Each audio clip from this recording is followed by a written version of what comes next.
welcome to this January 29th edition of the Weekly Recap. I'm Matt Wacker. The Rolla Regional Economic Commission has announced that Danish manufacturer Brodreen Hartmann AS will locate to the High Point Industrial Park in the building formerly occupied by Briggs & Stratton.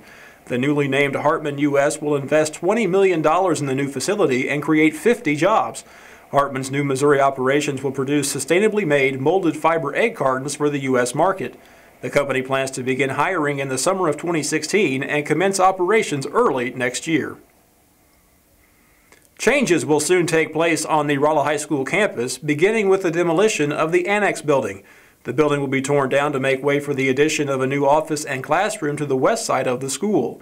Assistant Superintendent Kelly Henshaw said he hopes to have the demolition completed over spring break, which would allow construction to begin following graduation in May. The new design includes 9 new classrooms, plus a lecture room, offices, and a wrestling gym. The new additions are planned to be complete by June of 2017.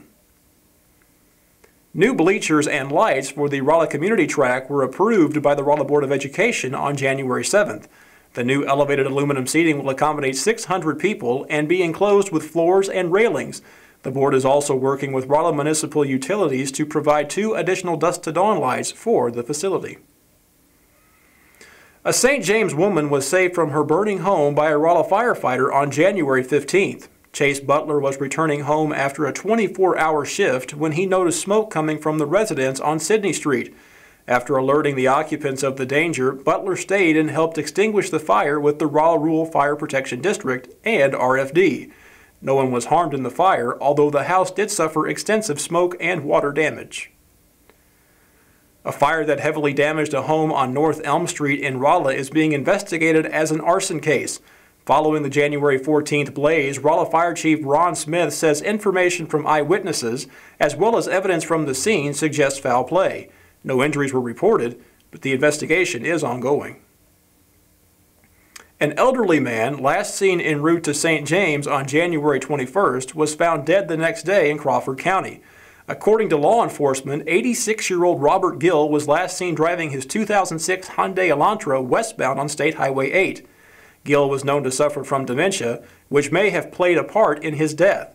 No other information regarding the case is available. A former Missouri S&T student accused of posting online threats last November pled not guilty in a January 5th hearing. 19-year-old Tyler Brandenburg of St. Louis has been charged with making a terrorist threat, a Class C felony. Brandenburg posted several suggestive messages on the social media site Yik Yak, leading to his arrest. In honor of Martin Luther King Jr. Day, over 300 Missouri S&T students assisted churches and nonprofits during an event dubbed A Day On, Not a Day Off. This year marked the university's 8th year of participating in this day of service.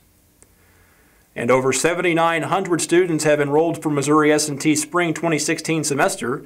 That's a 2.9% increase over 2015, marking the 14th consecutive year of enrollment increases at the university.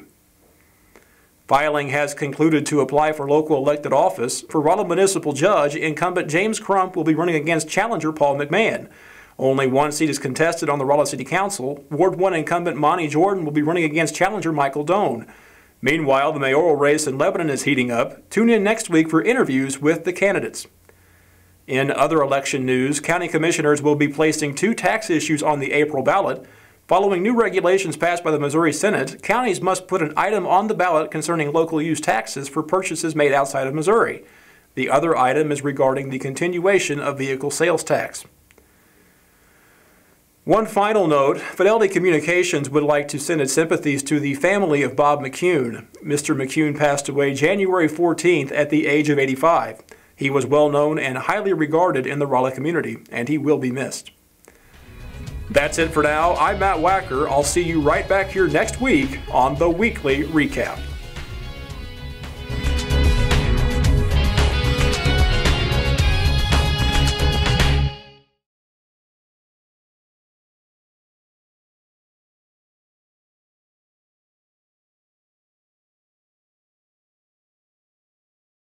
Be a below-zero hero for Special Olympics Missouri athletes. Come out of winter hibernation and take a plunge in your choice of 14 different frigid bodies of water this January and February. Sponsored by your local law enforcement, the proceeds support more than 16,500 children and adults with intellectual disabilities in year-round sports training and competitions throughout the state of Missouri. To find out how you can get involved, visit somo.org/plunge. So go get your family and friends together and take the plunge to make a difference in an athlete's life today.